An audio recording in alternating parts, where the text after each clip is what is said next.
Are you having a hard time using your side imaging and down imaging to find these big schools of bass on your lake? You see these video clips, pictures of these big schools, and you're like, where are these on my lake? In this video, we're about to go over the 3 reasons why you're not finding these schools on your lake. And also, we have a Catch 15 challenge where I go out and find these schools of fish on the bottom using a new strategy. Guys, welcome to the Fishing Coach YouTube channel. My name is Jimmy Eastling. I go by Coachy. Let's get into the video. We're on a lake that I have been on twice my whole life. And that was, the first time was last year in June. I have 3 hours. I dropped my kids off at Mother's Day out. I haven't fished in a while. We just had our brand new baby. Okay, she's 6 days old. Mother's doing great. She's doing great. And like I said, I'm on a lake, haven't been on, but twice. I have 3 hours to try to catch fish. My goal is I want to catch a limit, 14 pounds. And I say 14 because I think the last couple of tournaments have been 14-1 here. This place does have some big fish. They're pressured, it's very small. Really good anglers in this area. Kind of figured out how to target them with Livescope. But it's September, it's hot. We had the cool spell, now we're going back to hot. Fishing's been tough everywhere from what I've heard. The only thing going for us today is a lunar table. I'm gonna show you right here on the Deep Dive app, just kind of the app. Y'all know how I use it, but one thing I like to do that's right there for me is the weather, but the lunar table is there, the feeding windows, potentially feeding windows. Lunar tables sometimes come through, sometimes doesn't. I've shared my experiences with that with people on my lessons. And today, though, the reason it could come through is because we've had consistent weather. And when you have inconsistent weather is when it really doesn't kind of come through. And spring, like I said, there's just, there's a lot of variables. But lately we've had consistent weather. And what we're about to do is I'm going to graph a little bit. I already saw what that thermocline is. The first reason you might not be finding these big schools of bass with your side imaging and down imaging, guys, I'm going to be real with you. It might be your lake, and it might be the lake type. One thing that I know is when I see, from my experience, these bigger schools of fish, there's a lot of factors in place. One thing is understanding, am I fishing a lowland reservoir or a highland reservoir? And then also going to be the part of the country, how the fish will set up differently, and just how some lakes are healthier than others. For example, you see a lot of clips from anglers, guides that are down there at Sam Rayburn. Guys, that's Texas. That's a lowland reservoir that is healthy, one of the top fisheries in the country. Lake Fork, for example, you can see the same thing there. And there's other smaller lakes in Texas as well. But then as I've known, I have friends in Texas that have some lakes where it's hard to find them. And they just don't seem to get in these big schools. The next thing with lake types is, like, I fish a lot of highland reservoirs. I have lowland reservoirs that are smaller in Arkansas where we can find these schools of fish. But it's the highland reservoirs too where you have this lake that's steep banks, very deep, from anywhere from 50 to 100 feet. The bottom is rock, and the bottom is like this at an angle. It's hard to see them fish. And then also those fish might like to suspend because they're not going to go all the way down. And depending on like where we're at right now is the thermocline. The thermocline's still in place. It's September right now as I'm filming this video. And that's one thing we're going to talk about later is time of the year on to find these big schools. And so you have the thermocline, so these fish are going to be up above it. And there's nowhere else for them to go except the bank or suspended. So back to the lowland reservoirs, some of your best chance of finding them is going to be also on the bottom composition. Sam Rayburn, Fork, a lot of clay bottom, a lot of sand bottom. You see these dots, okay? And that's just one thing there. Like I know I have my lowland reservoirs that even has some rock, and it's hard to see these big schools. And so like my guys that are up north and in Midwest, I know I've talked to a lot of anglers like, man, I just don't see these fish, or I'm down here, I just don't. Guys, it might be the lake that you're on. Your lake might not be as healthy, the fish might not all set up. And as I've learned with forward-facing sonar, as we're going to get into, when they're in groups of 10, 15, they're sometimes hard to see, and there's so much on the bottom. This side imaging unit is a picture. And it's a picture, and if they're moving or if they're so glued to the bottom, you just don't see them as well. And that's from a lot of experience I have on the water. Remember, I'm on the water, 15 days a month. I'm out here guiding, doing my lessons, and I've been doing this for a long time. There's other guys too. But once again, my Tennessee River guys, yeah, like they get in big schools there. They do that thing. Kentucky Lake's coming back, as you guys might watch BPT. But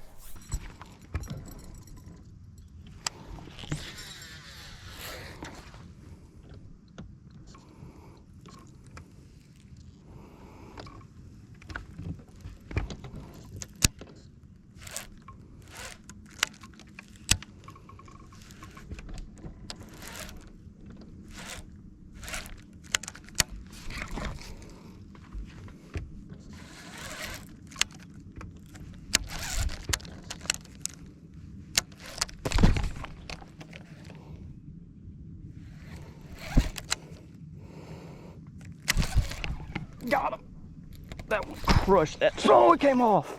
No. There they all are. They're, I think, 3 and 4 pounders. Dang. Dang. Back it up. Crap. They all came off that ridge. Darn it. Darn it. Darn it. That was so cool. That's what we came here to do. I didn't come here to dang catch fish. In the middle of the lake, I want to catch fish like that. They came off that ridge right where the thermocline of the ridge met. Dadgummit. Dude, they hammered it. Let's see if I can get fired up with a spoon. Or the hair jig now.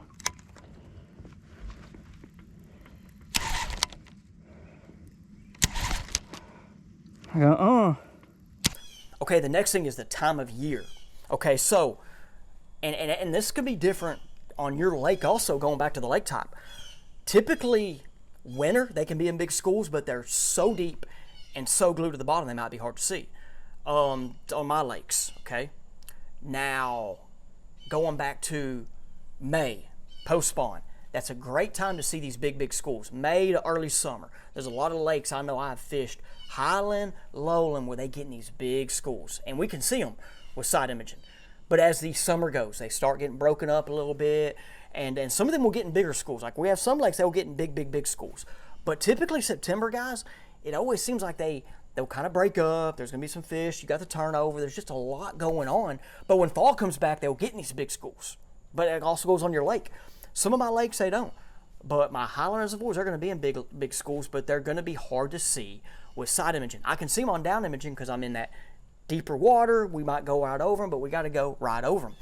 But talking to my lowland reservoir guys, it's like 50-50. I know there are some lakes in the fall, as we get into October, those fish will get in these big schools and you can see them. But then there's other lakes where it's like they're 5 to 10. And so if your lake might be one of these lakes as I'm getting to where they just don't get in these big schools and it's hard to see, but definitely right now. But from my experience, your best time of seeing these things and getting better at it is going to be in that period of the post-spawn, wherever it is for your lake in this part of the country.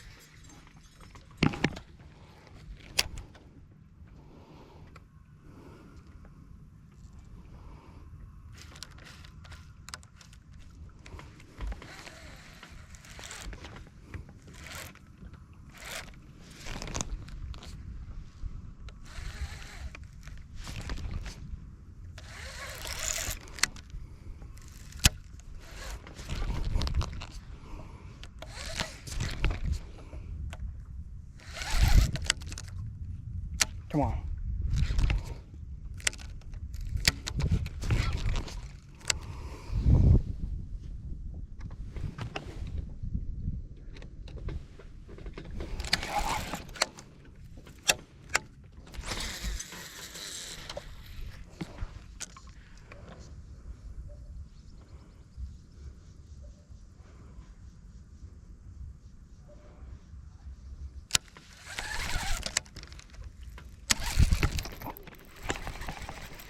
Oh, did I miss one?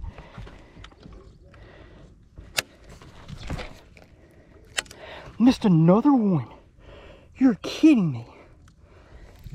Dude, I am being terrible today. So the third reason, and I'm going to get into the new way of finding these fish without these guys. You can use these, but there's a new way of being more efficient, I believe. Okay, so the third reason, and I'm going to talk about time. And if you watch, for example, Johnny Schultz with Fish of the Moment, because a lot of my guys do that have fished with me and done on the water lessons, they're like, Johnny will sit on the steering wheel for 3 to 4 hours and use these things. And hey, he does. And he's good with it. And that comes from a lot of time of practicing and using it. I started off when I was working for him trying to do that. I had a hard time sitting here. Like my ADHD kicked in. And then I was like, hey, wait a second. Up on the front of my boat is a live sonar image. So I started using that. And as that taught me on one of my lakes, where they'll get on the bottom and they'll get in these schools. And as I learned, there's two things. One, you might not see them with this. And two, That shows you more than this does. So that right there all of a sudden helped me find these fish on the bottom. And one thing I learned is if you saw a fish on here, there's typically you see more on that. Like that's going to show you more than this. It just is what it is. So what I started using in my new strategy is I'm going to use these dudes to get a feel for the area. Are we bait fish, my timber, grass, my cover, my structure, all my little my information I need for my brain. Then I'm going to use that to find the fish.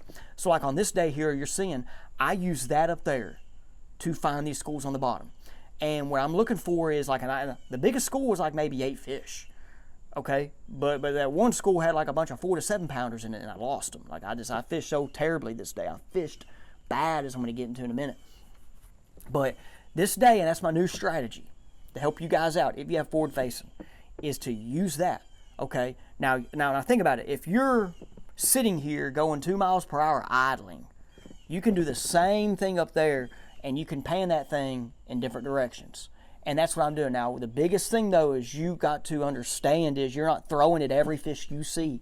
People will get up there and will just throw. They're going to throw. I might not even have a rod like in my hand. I'm going to go through a whole zone like this day and just kind of get an idea. Like, hey, that might be. Then I'm going to come back, pick up my flutter spoon, and start throwing it and targeting these fish.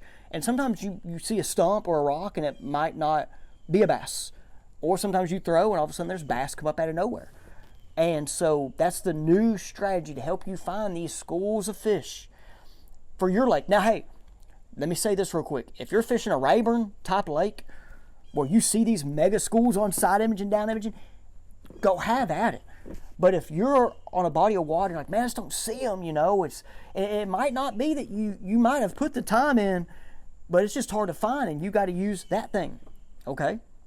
So it's all about adapting. And that's what I'm here to help you guys out is in adapting, is to get better at finding these schools, finding these fish, because fish do change and fish have adapted. But if you're fishing a Kentucky lake, you're fishing Fork, all these places, y'all keep have at it. But some of my lakes I fish, it's hard to find them with this, but I can find them with that up there because I've put the time in. I know what I'm looking for. I'm not throwing at every fish I see. You know what I'm saying? I know what to specifically look for.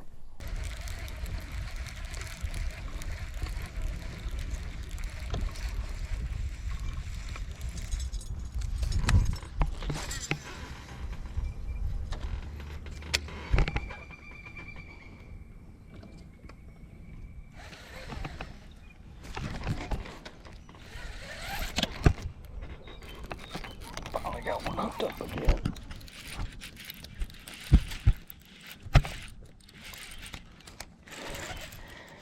Stay on there. Mouth's open. And you threw me off. Sweet. Sweet. And you just came up there and kissed it. How many fish there were up there?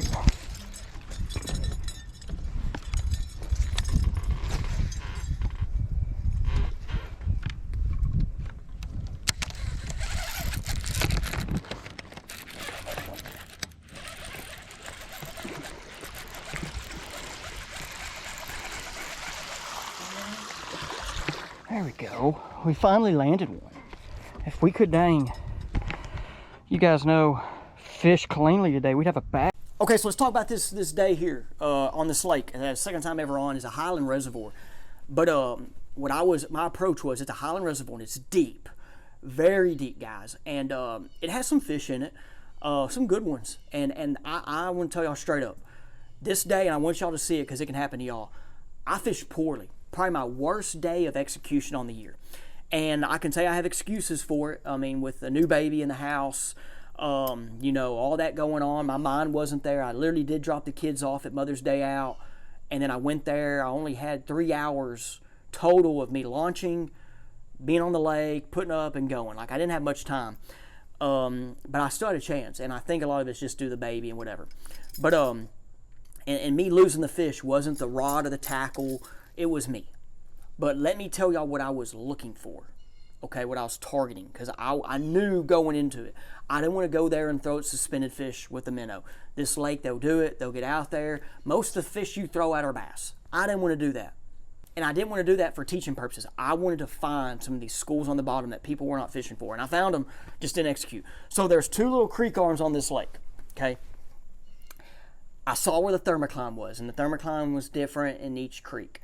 And then I went to where the thermocline would meet the back part of the creeks. And so then I would look with that for the fish on the bottom. Sometimes I threw this spoon. Now this spoon, it's the Dixie Jet Talon. You guys know I've been throwing it if you've watched for a long time. And I've caught a lot of fish with it. This spoon is like a glide bait underwater where it will pull them off the bottom if you don't see them, and off cover, brush piles, rock, whatever. And so if I thought I saw a fish, I threw it down there, let it sink, rip, and either they'd come or they wouldn't. One of the times where I found one of those schools of 5-6 fish, I only saw 2. I throw it down there, then all of a sudden here they come. And anyways, and that's what happens sometimes. But that was my approach, was this lake was deep. It was deep. There's only, like, they can be on the bank or they're floating. And like I said, I didn't want to go throw it at floating fish. I didn't want to do that. There's so much content of that. I'm trying to help y'all guys out and finding some other fish. So I went in the back half of this thing, and that's what I did. And like, there are times where, hey, you might like not throw the fish or whatever, but in my mind, as I'm using this, I'm looking for fish on the bottom. I could be doing that up here, but if you're doing it up here and you see them, then you got to put the trolling motor down, all this stuff. And so that's what I did. Now, I didn't throw just every single fish. I know what I'm looking for, and you guys will get that too over time. So this day, I did not get the challenge. I didn't. I had a chance, but like I said, I'm showing y'all that, hey, like, you do lose fish and miss fish, and I lost fish and I missed fish. Okay, it just is what it is.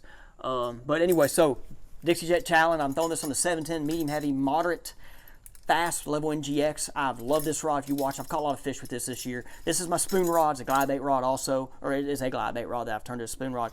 20-pound fluorocarbon. I decided that's my bad day of execution.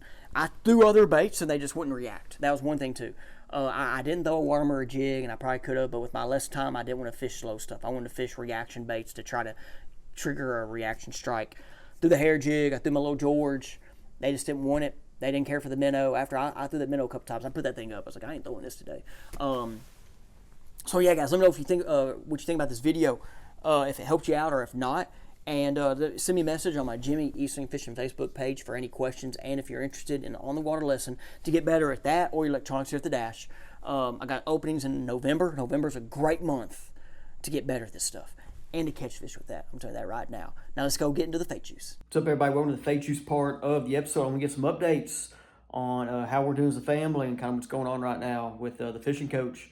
And it's very small, but it might help you guys out. And as of me right now, like the whole fake juice is kind of what I'm going through. And then kind of what I read today in my devotion. 6:30 in the morning.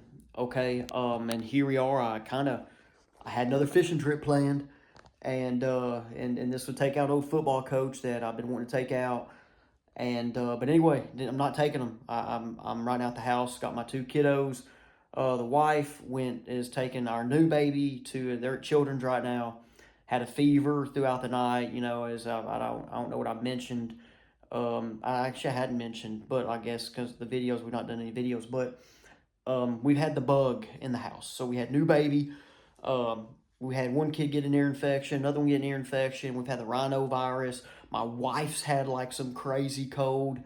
It has been chaotic in this house with a new baby. And there we go with everything else. I'm just here rolling along. All right, as the husband, the father, and a new dad. And I'm just, yeah, you know, so, and I kind of gave y'all heads up that I'm probably doing less videos with everything. And but then, like, let me kind of get into what I kind of read, my devotion, and it kind of help you guys out. Like I said, this is small. I don't want no like pity party here. But it's kind of making me also kind of sit back. And there's a lot of things here to talk about. Okay, so I read Matthew 12:46-50. And this Jesus is preaching, and then all of a sudden they're like, hey, people are like, hey, your family's outside. And he's like, hey, all of you guys are my family. My spiritual, you know, all you guys believe in me, y'all are my family. And then, you know, and they made everybody kind of think. And so one thing I just want to say is just thank you to the people that have sent messages. We've had food sent to us, you know, the meal train from church, and it is unique that you have your family, and then you have more people that are your families. And I just had people reach out. But so there's that realm, and then this like everything that's kind of going on right now is making me just like stop. And it's family. It's God, family, then work. And that's what I'm getting to. I've always been a guy, and I think there's a lot of dudes like this, males and I guess females too, maybe, depending on the situation of life. But you want to work to provide for the family. And I'm in a position now to where, like, hey, we got bills to pay. Like, we got stuff, right? Like, and I got a business that's going up. But then it's like, hey, Jimmy, stop. Like, just stop. It's gonna be okay. And you have new baby, wife, the kiddos. But then like I'm looking ahead, and I got a big October coming. But through all this, going back to the word, Jesus in the New Testament had a lot going on. Like, I mean, this dude, and it's crazy to read it and think about, like, there are many times he was preaching or traveling, and an obstacle would just get, like I say, obstacle. I don't know what's the correct word. I don't want to offend anybody. But, like, something would come up in his way. Like, for example, he's preaching in a house one time, and this story's in, like, Mark, Luke, and Matthew, okay? To where he's preaching in a house and some dudes dug a hole through the roof and dropped somebody there. And there's other times he's in the streets and people just like, hey, or people are coming up. And he had, I'm not going to say like the distractions, but he had a lot of distractions. And he handled them really, really well. And we don't even get to see all the distractions. And so here we are in the situation. And people have, like I said, my little deal is easy right now. Like the baby's going to be okay. Everything's good as of right now. And I have faith that everything's going to be good. But like, there's people I know probably watching this that have gone through a lot more than I have, and have had to stop and just kind of like, hey, put family first. And I'm sharing this to where maybe you're in a situation where you need to hear this because it might happen to you or you're there. Because I know with one thing, and then I think I matured at a young age. I'm 33. I'm still young. But like, I've matured because I have guidance from people. I've had texts, even in the last 2 weeks. I've had just my last 15 years of life, adults that have been there and gave advice on, hey, slow down, family first, that can wait, this can wait. And part of it too was when I was coaching college football and I was recruiting and I was going and you try this. And then like that was one reason why I got out. I was like, man, this job is like number one and it doesn't need to be number one. And now I'm in a situation where I could stop, be with the family, and focus on what matters. But it all goes back to my faith.